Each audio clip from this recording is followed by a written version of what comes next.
Hello students, কেমন আছো তোমরা? তোমাদের পরীক্ষার রুটিন নিশ্চয়ই তোমরা পেয়ে গেছো। তোমরা তোমাদের অ্যাডমিট কার্ড ডাউনলোড করে সেটা প্রিন্ট আউট করে নাও এবং কোথায় পরীক্ষাটা পড়েছে সেটা দেখে নাও এবং পরীক্ষার জন্য রেডি হয়ে যায়। এবং এই যে কদিন তোমাদের পরীক্ষার আর বাকি আছে, প্রতিদিন আমার সঙ্গে একটা একটা করে প্রশ্ন কমপ্লিট করবে বা দুটো দুটো করে প্রশ্ন পড়বে। এতে করে তোমরা যে 10 মার্কের কোয়েশ্চেনগুলো আছে, যেটা আমি বলেছিলাম যে পরীক্ষার আগে দিয়ে দেবো, সেগুলো আমি প্রতিদিন একটা একটা করে আপলোড করব। আর তোমরা এগুলো আমার সঙ্গে সঙ্গে প্রতিদিন একটা একটা করে পড়তে থাকবে। তো দেখো, আজকে যে কোয়েশ্চেনটা নিয়ে আলোচনা করব সেটা হলো, রাজনীতি সম্পর্কে তোমার ধারণা ব্যাখ্যা করো বা রাজনীতির অর্থ ব্যাখ্যা করো। অথবা এভাবে আসতে পারে, কিভাবে তুমি রাজনীতিকে সংজ্ঞায়িত করবে। প্রথমে দেখো, ভূমিকায় কি লিখবে। একটা প্যারা মতন লিখবে ভূমিকা। এটা তোমাদের লিখতে হবে না, এটা বাদ দিতে হবে। এই গ্রিক দার্শনিক এরিস্টটলের মতে এখান থেকে শুরু করবে। তো ভূমিকাতে যেটা লিখবে তোমরা, গ্রিক দার্শনিক এরিস্টটলের মতে মানুষ স্বভাবতই একটি রাজনৈতিক জীব। Man is by nature a political animal. আচ্ছা, খুব ভালো কথা। তারপর কি? সমাজবদ্ধ মানুষের জীবনযাত্রা এবং রাষ্ট্রের পরিচালনার সঙ্গে বা রাষ্ট্র পরিচালনার সঙ্গে দিতে পারো, রাজনীতি শব্দটি বা রাজনীতি ওতপ্রোতভাবে যুক্ত। মানব সভ্যতার উন্মেষের সাথে সাথেই রাজনৈতিক চেতনার বিকাশ ঘটেছে। সমাজ ও রাষ্ট্রের বিভিন্ন সমস্যা সংঘাত এবং তার সমাধানের পথ খোঁজার যে নিরন্তর প্রক্রিয়া, তাকেই বৃহত্তর অর্থে রাজনীতি বলা যায়। রাজনীতির ব্যুৎপত্তিগত অর্থ। পরের প্যারায় তোমরা যেটা লিখবে, রাজনীতির ব্যুৎপত্তিগত অর্থ। এবার দেখো, অর্থ বিভিন্ন রকম হয়। একটা হচ্ছে তোমার উৎপত্তিগত হয়, অর্থাৎ কোত্থেকে এলো, কিভাবে এলো। আরেকটা হচ্ছে ব্যুৎপত্তিগত অর্থ, আসলে ওই শব্দটার মানেটা কি বোঝাতে চেয়েছে বা কি বোঝায়। আরটা যেটাকে বলে আক্ষরিক অর্থ, অর্থাৎ যেটাকে যেভাবে লেখা হয় সেই লেখা অনুযায়ী যে অর্থটা বেরোয় সেইভাবে। এখানে তোমার উৎপত্তিগত এবং ব্যুৎপত্তিগত দুভাবেই অর্থ দেওয়া আছে, কিন্তু এখানে যে তোমার পয়েন্টটা লেখা হয়েছে ব্যুৎপত্তিগত অর্থ। এবার দেখো, কোত্থেকে এলো এই শব্দটা। ইংরেজি পলিটিক্স, POLITICS, পলিটিক্স শব্দটি এসেছে গ্রিক শব্দ পলিস থেকে, এবং এটা কি পলিটিয়া থেকে, পলিস থেকে এবং পলিটিয়া থেকে। তারপর পলিস শব্দের অর্থ হলো নগর রাষ্ট্র, সিটি স্টেট, এবং পলিটিয়া শব্দের অর্থ হলো সরকার বা শাসন ব্যবস্থা। প্রাচীন গ্রীসে ক্ষুদ্র ক্ষুদ্র নগর রাষ্ট্রগুলি শাসন কার্য, নাগরিক অধিকার এবং রাষ্ট্র পরিচালনার যাবতীয় কার্যাবলীকে রাজনীতি বলে অভিহিত করা হতো। অর্থাৎ ব্যুৎপত্তিগত দিক থেকে রাষ্ট্রের কার্যাবলী সম্পর্কিত বিদ্যাই হলো রাজনীতি। পরে দেখো, রাজনীতির সংজ্ঞা। বিভিন্ন কোয়েশ্চেনে বিভিন্নভাবে এটা তোমাদের প্রেজেন্ট করা যায় কোয়েশ্চেনের উত্তর হিসেবে। তো আমরা যেভাবে প্রেজেন্ট করব, এই সংজ্ঞাকে সাধারণত 3 ভাগে ভাগ করা যায়। একটা হচ্ছে পুরনো বা সাবেকি, আরেকটা হচ্ছে সাবেকিটাই। তখন যে সংজ্ঞাগুলো বেরোতো সেগুলো ছিল সবই রাষ্ট্রকেন্দ্রিক সংখ্যা বা সরকার কেন্দ্রিক সংজ্ঞা। এগুলো হচ্ছে সাবেকির মধ্যে পড়ে। তারপর আধুনিক বা আচরণবাদী সংজ্ঞা, এটাকে আরেকটু ভাবে তোমার একটু মডিফাই করে বা আধুনিক যে যুগ তার সঙ্গে একটুখানি খাপ খাইয়ে বা মিলিয়ে এই সংজ্ঞাগুলো পরবর্তীকালে বের করা হয়। পরেরটা দেখো, মার্ক্সীয় দৃষ্টিভঙ্গি। কার্ল মার্কস, ফ্রেডরিক অ্যাঙ্গেলস, এদের যে ধ্যান ধারণা তার উপর ডিপেন্ড করে রাজনীতিকে এরা কিভাবে দেখে, তার উপর ডিপেন্ড করে যে সংজ্ঞাগুলো বেরোয় সেটা মার্ক্সীয় সংজ্ঞা। এবার আমরা দেখো প্রথমে কোনটা পড়বো, সাবেকি বা প্রথাগত সংজ্ঞা। প্রথাগত রাষ্ট্রবিজ্ঞানীরা রাজনীতিকে কেবল রাষ্ট্র সরকারের কাঠামোগত আলোচনার মধ্যেই সীমাবদ্ধ রেখেছেন। তারপর অধ্যাপক গার্নার, ইনি একজন মতাদর্শ রাষ্ট্রতত্ত্ববিদ। তার মতে কি? এর মতে রাষ্ট্রবিজ্ঞানের শুরু ও শেষ রাষ্ট্রকে নিয়ে। Political science begins and ends with the state. Paul Janet কি বলেছে? পল জেনেট বলেছেন, রাজনীতি হলো সমাজবিজ্ঞানের সেই শাখা যা রাষ্ট্রের ভিত্তি এবং সরকারের নীতিগুলি নিয়ে আলোচনা করে। এবার দেখো, কি বলেছে? রাষ্ট্রের ভিত্তি হলো সরকারের নীতিগুলি নিয়ে আলোচনা করে। তো রাষ্ট্রের ভিত্তি আর সরকারের নীতি, এবার রাষ্ট্র এবং সরকারের সঙ্গে এটা যুক্ত রেখেছে। এবং এই আমাদের অধ্যাপক গার্নার কি বলেছিল, যে রাষ্ট্রবিজ্ঞানের শুরু আর শেষ রাষ্ট্রকে নিয়ে। তো এটা গেল এনাদের মতে রাষ্ট্রকেন্দ্রিক সংজ্ঞা বা সাবেকি সংজ্ঞা। তারপর দেখো, আধুনিক বা আচরণবাদী দৃষ্টিভঙ্গি। এদের মতে যে এই রাষ্ট্র বা সরকারের সঙ্গে এর মধ্যে যে যে কোলাপসটা বা বন্ডিংটা আছে, এর থেকে একটুখানি এগিয়ে বা একটুখানি উপরে উঠে যে আমাদের একটা আলোচনা, সেই পর্যন্ত আমাদের এই রাজনীতি চলে গেছে। সেটা কার কার সঙ্গে ক্ষমতা থাকবে, প্রভাব থাকবে, কর্তৃত্ব থাকবে, এইসবের যে বাস্তব প্রয়োগ তার সঙ্গে কি করেছে, সেটা লিঙ্ক করার চেষ্টা করেছে। হ্যারল্ড লাসওয়েল কি বলেছে? এর বিখ্যাত উক্তি অনুযায়ী রাজনীতি হলো কে, কি, কখন এবং কিভাবে পাচ্ছে তার অনুসন্ধান। Who gets what, when, how. খুব সুন্দর একটা সংজ্ঞা। ডেভিড স্টোন কি বলেছে? এবার দেখো, ডেভিড স্টোন ছিলেন একজন অর্থনীতিবিদ। তো তার যে সংজ্ঞাটা সেখানে টাকা পয়সা বা ধন সম্পদ বা সম্পদ এগুলো আসবেই আসবে। এভাবে তোমরা মনে রাখবে, রাজনীতি হলো সমাজের জন্য মূল্যের প্রামাণিক বন্টন বা সমাজের কর্তৃত্বমূলক বন্টনের পাঠ, এভাবেও লেখা থাকে কিছু কিছু জায়গায়।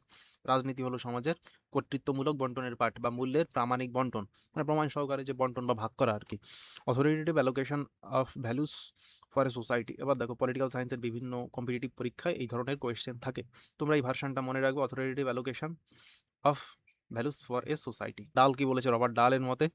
রবার্ট ডাল হচ্ছে তোমার ক্ষমতা শাসন আর কর্তৃত্বের সঙ্গে যুক্ত করে এটাকে। রাজনীতি হলো এমন একটি বিষয় বা এমন একটি সম্পর্ক যার সঙ্গে ক্ষমতা, রবার্ট ডাল রাজনীতি একটা কি বলেছে সম্পর্ক বলেছে, সেটা কিসের কিসের সঙ্গে? ক্ষমতা শাসন এবং কর্তৃত্বের সঙ্গে ঘনিষ্ঠভাবে সম্পর্কযুক্ত বা ঘনিষ্ঠভাবে যুক্ত। মার্ক্সীয় দৃষ্টিভঙ্গিতে কি কি আসছে মার্ক্সিস্ট অ্যাপ্রোচে? কার্ল মার্কস আর হচ্ছে ফ্রেডরিক অ্যাঙ্গেলস, এরা দুজনই মার্ক্সীয় দৃষ্টিভঙ্গির প্রবক্তা। তো এনাদের মতে কি, সবসময় তোমরা দেখে থাকবে যারা পলিটিক্যাল সায়েন্স দীর্ঘদিন ধরে পড়াশোনা করছো, যে মার্ক্সীয় দৃষ্টিভঙ্গিগুলো সবসময় আমরা যে যে স্রোতে চলি তার একটুখানি উল্টো হয়, মানে উল্টো সুরে গান গাওয়ার মতন অনেকটা মনে হয়, যে আমরা রাষ্ট্রকে একটা মহান বা খুব বড় সড়ো একটা ভালো জিনিস হিসাবে দেখি। সেইভাবে আমাদের এই মার্ক্সীয় দৃষ্টিভঙ্গি, এরা কি করে, এরা সেই জিনিসটাকে একেবারে খারাপভাবে দেখে। তো আমরা এই সংজ্ঞাগুলোকে একটু সামনের দিকে যখন যাব তখন তোমরা অটোমেটিক দেখতে পাবে যে বিষয়টা আসলে কিরকম। এরা কিভাবে দেখে রাষ্ট্র হচ্ছে একটা হাতিয়ার বা একটা মনে করো অস্ত্র, যেটা দিয়ে কি করে সমাজের যে উচ্চ শ্রেণী অর্থাৎ বুর্জোয়া শ্রেণী, তারা কি করে সমাজের একেবারে নিম্নবর্গের শ্রেণী খেটে খাওয়া মানুষজন, তাদের উপর অত্যাচার করার জন্য এই রাষ্ট্র নামক যন্ত্রটা বা অস্ত্রটা তৈরি করে। বোঝা গেল? এবার দেখো আমরা একটু বইয়ের ভাষায় পড়ে দেখি। কার্ল মার্কস ও ফ্রেডরিক অ্যাঙ্গেলসের মতে রাজনীতি কোনো বিচ্ছিন্ন বিষয় নয়, এটি মূলত সমাজের অর্থনৈতিক কাঠামোর উপর নির্ভরশীল। আচ্ছা, খুব ভালো কথা। তারপর কি বলেছে মার্ক্সবাদীদের মতে? আচ্ছা, এই যে দেখো এখান থেকেই শুরু হবে, রাজনীতি হলো শ্রেণী সংগ্রামের একটি হাতিয়ার বা কিছু কিছু জায়গায় শ্রেণী শোষণের একটি হাতিয়ারও লেখা থাকে। তারপর কি, সমাজে যতদিন শোষক অর্থাৎ বুর্জোয়া শ্রেণী আর শোষিত মানে যাদের শোষণটা করা হয় সেটা প্রলেতারিয়েত শ্রেণী থাকবে, ততদিন রাষ্ট্র ক্ষমতা দখল এবং ততদিন রাষ্ট্রীয় ক্ষমতা দখল এবং নিজেদের স্বার্থ রক্ষার জন্য যে দ্বন্দ্ব ও সংগ্রাম চলবে তাই হচ্ছে রাজনীতি। তো রাষ্ট্রকে তারা কিভাবে দেখেছে? শ্রেণী সংগ্রামের হাতিয়ার হিসাবে দেখেছে। এরপর এই রাজনীতি কতদিন থাকবে? যতদিন এই রাষ্ট্র থাকবে এবং কি থাকবে, এই তোমার কি বলে স্বার্থ রক্ষার বা দ্বন্দ্ব যে একটা সংগ্রাম থাকবে, ততদিন এই রাজনীতি থাকবে। মানে এই যে যে একটা সংগ্রাম, সেই সংগ্রামটাকেই রাজনীতি হিসাবে চিহ্নিত করেছেন। তারপর দেখো কি আছে, রাজনীতির প্রকৃতি ও বৈশিষ্ট্য, nature and characteristics of politics. তোমাদের ইংলিশটা লিখতে হবে না, শুধু বাংলাটাই লিখবে। প্রকৃতি আর বৈশিষ্ট্য, কয়েকটি বৈশিষ্ট্য পাওয়া যায়, সেগুলো হচ্ছে কি সংঘাত আর হচ্ছে সমাধান। সংঘাত মানে হচ্ছে একটা গন্ডগোল হবে, সেই গন্ডগোলটাকে সমাধান করতে হবে রাজনীতি দিয়ে। আচ্ছা দেখো, তারপর সমাজে বিভিন্ন শ্রেণী কি বিভিন্ন গোষ্ঠী বা শ্রেণীর মধ্যে স্বার্থের সংঘাত অনিবার্য, মানে এটা হবেই হবে। এই সংঘাতগুলির মীমাংসা করার বৈধ উপায় হলো রাজনীতি। খুব ভালো কথা। তারপর আমরা আসছি পরেরটায়, দেখো ক্ষমতা আর হচ্ছে কর্তৃত্ব। ক্ষমতা মানে হচ্ছে তোমার কারো উপর একটা আধিপত্য তৈরি করা, কর্তৃত্ব মানে আধিপত্য একদম তৈরি করে ফেলা এবং ওকে দিয়ে একরকম কাজ করানো, মানে নিজের স্বার্থ অনুযায়ী ওকে পরিচালিত করা। রাজনীতি সর্বদা ক্ষমতা অর্জন, তা প্রয়োগ করা এবং টিকিয়ে রাখার সঙ্গে যুক্ত। তারপরেরটা কি আসছে? সর্বজনীন প্রক্রিয়া, মানে এটা শুধুমাত্র তোমার ওই রাষ্ট্র বা সরকারের সঙ্গে একটুখানি সীমাবদ্ধ থাকলেও এরকম ভাবে না, এটা শুরু হবে কোত্থেকে? রাজনীতি কেবল সরকার ও পার্লামেন্টের মধ্যে সীমাবদ্ধ থাকে না, এটা শুরু হয় পরিবার থেকে। ফ্যামিলি পলিটিক্সের কথা তোমরা নিশ্চয়ই শুনেছো, যারা বর্তমানে তোমরা যারা ফেসবুক, ইনস্টাগ্রাম এবং বিভিন্ন গণমাধ্যমের সঙ্গে যুক্ত আছো, তোমরা অবশ্যই বিভিন্ন জায়গায় শুনবে। এবং প্রাচীন যে রাজাদের পরিবার ছিল সেখানে পলিটিক্স হতো নিজেদের ফ্যামিলির মধ্যে, কোন ভাইকে কিভাবে বঞ্চিত করে অন্য ভাই ক্ষমতা দখল করতে পারবে। তোমরা নিশ্চয়ই এই এই যে যে বিষয়গুলো এগুলো তোমরা দেখেছো। তারপর দেখো শিক্ষা প্রতিষ্ঠান, তোমাদের স্কুল কলেজেও পলিটিক্স হয় আজকাল। শিক্ষা প্রতিষ্ঠান থেকে শুরু করে আন্তর্জাতিক স্তর পর্যন্ত একটি সার্বজনীন সামাজিক প্রক্রিয়া। তারপর কল্যাণ সাধন বনাম স্বার্থসিদ্ধি। কল্যাণ সাধন বলতে রাষ্ট্রের উন্নতি করতে হবে, সমাজে সবার ভালো করতে হবে, খুব ভালো কথা। স্বার্থসিদ্ধি, ওর ভিতরেও নিজের স্বার্থটাকে প্রতিষ্ঠিত করতে হবে। এবার দেখো, আদর্শগতভাবে রাজনীতি হলো জনকল্যাণ সাধনের একটি প্রক্রিয়া, যদিও বাস্তব প্রয়োগের ক্ষেত্রে অনেক সময় একটি নির্দিষ্ট গোষ্ঠীর স্বার্থসিদ্ধির মাধ্যম হয়ে দাঁড়ায়। রাজনীতির একটা নেগেটিভ সংজ্ঞা আছে, সেই সংজ্ঞাটা এখানে দেওয়া হয়নি। ন্যায় নীতিবর্জিত উপায়ে আত্মস্বার্থ চরিতার্থ করার প্রক্রিয়াকে রাজনীতি বলা হয়। এটা বিভিন্ন বইতে তোমরা লেখা দেখবে। যেহেতু কোয়েশ্চেনটা অনেক বড় হয়ে যাবে তাই আমি এটা এর মধ্যে ঢোকাই। উপসংহার দেখো, উপসংহার কি লিখবে? উপসংহারটা এখানে লিখবে না, তোমার কনক্লুশন বা উপসংহার দিয়ে কোনো পয়েন্ট লিখতে হবে না, জাস্ট একটা প্যারা লিখে দেবে, তাতেই হয়ে যাবে। পরিশেষে বলা যায় রাজনীতিকে কোনো একটি নির্দিষ্ট বা সংকীর্ণ গণ্ডির মধ্যে বেঁধে রাখা সম্ভব নয়। এটি হলো এমন একটি গতিশীল সামাজিক প্রক্রিয়া যা মানুষের পারস্পরিক সম্পর্ক, ক্ষমতার দ্বন্দ্ব, রাষ্ট্রীয় শাসন ব্যবস্থা এবং সমাজবদ্ধ মানুষের সমস্যা সমাধানের সঙ্গে অবিচ্ছেদ্যভাবে যুক্ত। যতদিন মানব সমাজ ও রাষ্ট্র নামক প্রতিষ্ঠানটির অস্তিত্ব থাকবে, রাজনীতি ততদিন মানুষের জীবনে এক অপরিহার্য অঙ্গ হিসাবে ক্রিয়াশীল থাকবে। সুন্দর একটা উপসংহার দিয়ে দিলাম, আমাদের কোয়েশ্চেনটা শেষ হয়ে গেল। এবার দেখো, এটা একটা 10 মার্কের প্রশ্ন, সুন্দর একটা উত্তর লেখা আছে, তোমরা এবার কি করবে? এটা পড়বে। তো পড়ার সময় কয়েকটা জিনিস মনে রাখবে, একটু কষ্ট করে ভূমিকা এবং উপসংহারটা মুখস্থ করবে। যদি 2-3 বার পড়ো, পড়ার পরে অটোমেটিকলি তোমাদের মনে থাকবে, এবং তোমরা যদি পড়ো সম্পূর্ণটা মুখস্থ না থাকলেও পরীক্ষার খাতায় 2-1 লাইন বলতে ভুল, তোমরা ভালোই একটুখানি লিখে দিয়ে আসতে পারবে। তারপর দেখো, একটা বিল্ডিং তৈরি করতে যেমনভাবে প্রথমে কি করা হয়, কলম বাঁধা হয়, তারপর ঢালাই দেওয়া হয়, তারপর ইট গাঁথা শুরু হয়। তো তোমরা আগে যে একটা ভিত তৈরি করতে হবে নিচে, সেটা আগে করবে কিভাবে? ব্যুৎপত্তিগত অর্থ, পলিটিক্স, সেটা এসছে পলিস বা পলিটিয়া থেকে। সিটি স্টেট প্রাচীন নগর রাষ্ট্র, সেখান থেকে এসছে সরকারের শাসন ব্যবস্থা। ক্ষুদ্র নগর রাষ্ট্রগুলি শাসন কার্য, নাগরিক অধিকার, রাষ্ট্র পরিচালনার যাবতীয় কার্যাবলী, রাজনীতি, এই সংক্রান্ত এই ব্যুৎপত্তিগত অর্থের থেকে কিছুটা মুখস্থ করবে। এগুলো তোমাদের অটোমেটিক মনে থাকবে, অন্তত পলিস আর পলিটিয়া শব্দ দুটো তো মনে থাকবেই থাকবে। পরে দেখো, এই সংজ্ঞাকে 3টি ভাগে ভাগ করা যায়। একটা হচ্ছে প্রাচীন, মানে হচ্ছে সাবেকি বা প্রথাগত। একটা আধুনিক, মানে বর্তমানের সঙ্গে খাপ খাইয়ে চলবে এরকম, বা আচরণবাদী সংজ্ঞাও বলা হয়, বিহেভিয়ারাল অ্যাপ্রোচ। আরেকটা হচ্ছে মার্কসিস্ট অ্যাপ্রোচ বা মার্কসীয় দৃষ্টিভঙ্গি। এখান থেকে গার্নার আর জেনেট আলাদা করে মুখস্থ করে রাখবে। রাষ্ট্রবিজ্ঞানের শেষ শুরু রাষ্ট্রকে নিয়ে, আচ্ছা খুব ভালো কথা। তারপর কি বলেছে? রাজনীতি হলো সমাজবিজ্ঞানের সেই শাখা যা রাষ্ট্রের ভিত্তি আর সরকারের নীতি। তো এখানে এই জেনেটের মতে কি, রাষ্ট্রের ভিত্তি আর সরকারের নীতি এই দুটো বিষয়ের সঙ্গে সম্পর্কযুক্ত বা জড়িত, বা এটা নিয়ে আলোচনা করে, হয়ে গেল।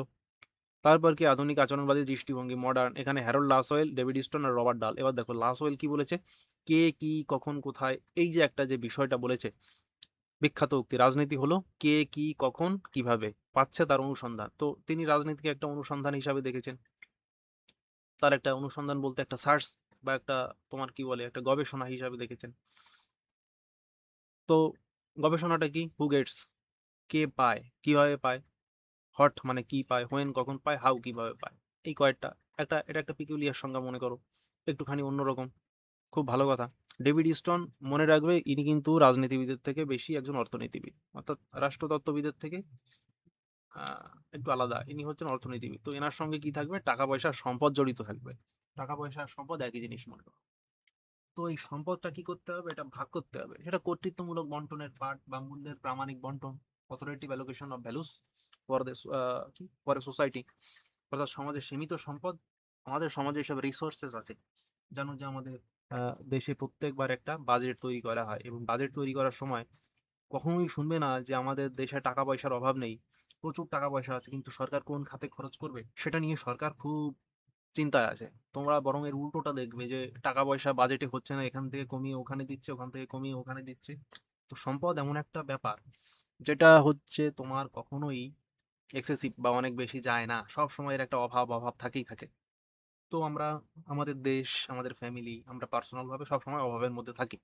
তো এই অভাবটা কি? এই যে সীমিত সম্পদ, মানে একটা হাতে গোনা কিছু টাকা বা কিছু সম্পদ, এটা কি করতে হবে?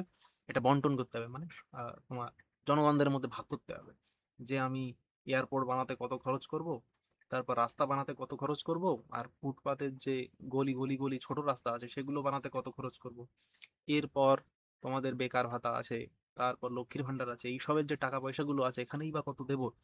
এই যে যে একটা ভাগ বাটোয়ারা বা বন্টন, এটাই হচ্ছে রাজনীতি। তো এখান থেকে একটা লাইন, রাজনীতি হলো সমাজের মূল্যের প্রামাণিক বন্টন বা কর্তৃত্বমূলক বন্টনের পাঠ, জাস্ট এইটুকু মনে রাখবে, বাদ বাকিটুকু একটু নিজের মতন করে লিখে দেবে। পরে দেখো রবার্ট ডাল কি বলেছে, একটি সম্পর্ক, রাজনীতিকে একটা সম্পর্ক বলেছে যার সঙ্গে কি জড়িত থাকে, ক্ষমতা, শাসন আর কর্তৃত্ব ঘনিষ্ঠভাবে যুক্ত থাকে। মার্ক্সীয় দৃষ্টিভঙ্গি, এটা মনে রাখবে, রাজনীতি হচ্ছে কোনো বিচ্ছিন্ন বিষয় না, মূলত অর্থনৈতিক কাঠামোর উপর নির্ভরশীল সমাজের।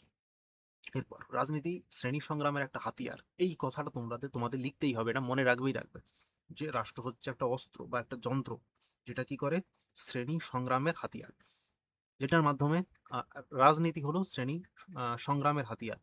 আর রাষ্ট্রকে কি বলেছে? শ্রেণী সংগ্রামের একটা অস্ত্র বলেছে, সরি শ্রেণী শোষণের একটা যন্ত্র বলেছে। মানে রাজনীতি কতদিন থাকবে? যতদিন এই ক্ষমতা দখলের লড়াই থাকবে এবং নিজেদের স্বার্থ রক্ষার জন্য দ্বন্দ্ব আর সংগ্রাম চলবে, ততদিন রাজনীতি থাকবে, এটা বলেছে। এটা মনে রাখলে হয়ে যাবে। সংঘাত সমাধান, এই ক্ষেত্রে কি বলেছে? যে সংঘাত থাকবে, তার মীমাংসা করার সিস্টেম হচ্ছে রাজনীতি। ক্ষমতার কর্তৃত্ব থাকবে, সর্বদা ক্ষমতা অর্জন আর হচ্ছে টিকিয়ে রাখার সঙ্গে যুক্ত থাকে। পরেরটা কি? রাজনীতি সার্বজনীন প্রক্রিয়া, এটা শুধুমাত্র তোমার সরকার বা পার্লামেন্টের মধ্যে যুক্ত থাকে না, ফ্যামিলি থেকে শুরু করে শিক্ষা প্রতিষ্ঠান, আন্তর্জাতিক স্তর, মানে দেশের মধ্যে তো অবশ্যই থাকে, তোমরা জানো। তারপর দেশের বাইরেও এই রাজনীতির একটা প্রভাব থাকে। কল্যাণ বনাম স্বার্থসিদ্ধি, এবার তোমাদের যেটা বলেছিলাম যে সমগ্র দেশের কল্যাণ করতে হবে, তার মধ্যে নিজের স্বার্থটাও একটুখানি ফুলফিল করে নিতে হবে। উপসংহারটা একটুখানি মুখস্থ করে নেবে। নির্দিষ্ট সংকীর্ণ গণ্ডির মধ্যে আবদ্ধ রাখা সম্ভব নয়, খুব ভালো কথা। যেরকম ভাবে আমাদের ওই সেই সাবেকি যে সংজ্ঞা যারা দিয়েছেন তারা রাখতো, পরবর্তীকালে আরো এক্সপেন্ড হলো। পারস্পরিক সম্পর্ক, ক্ষমতার দ্বন্দ্ব, রাষ্ট্রীয় শাসন ব্যবস্থা, তারপর কি সমাজবদ্ধ মানুষের সমস্যা সমাধানের সঙ্গে অবিচ্ছেদ্যভাবে যুক্ত। অস্তিত্ব কতদিন থাকবে? রাজনীতি ততদিন মানুষের জীবনের এক অপরিহার্য অঙ্গ হিসাবে ক্রিয়াশীল থাকবে। তো এটুকু হয়ে গেল। তোমরা এবার এটাকে কি করবে? সুন্দর করে মুখস্থ করবে, মুখস্থ করে পরীক্ষার খাতায় সুন্দর করে লিখে দিয়ে আসবে।